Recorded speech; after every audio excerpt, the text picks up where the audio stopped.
একটা সবুজ গ্রামে থাকতো এক গরু আর এক ছাগল। গরুটি ছিল বড়, শক্তিশালী আর শান্ত স্বভাবের, আর ছাগলটি ছিল ছোট, চঞ্চল আর খুব বুদ্ধিমান। প্রতিদিন সকালে তারা দুজনে একসাথে মাঠে ঘাস খেতে যেত। গরু ধীরে ধীরে ঘাস খেত, আর ছাগল লাফিয়ে লাফিয়ে সবুজ পাতা খুঁজে নিত।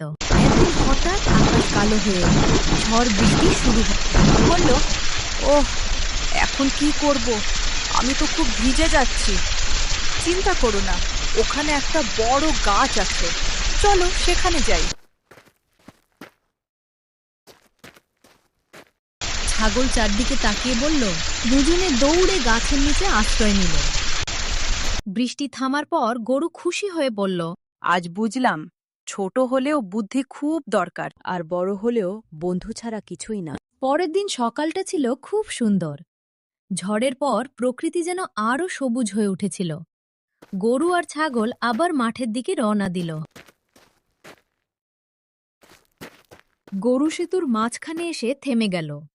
সে আর সামনে এগোতে পারছিল না। আমার পা কাঁপছে, আমি ভয় পাচ্ছি। আমার দিকে তাকাও, আমি তোমার সঙ্গে আছি। এক পা এক পা করে এগো।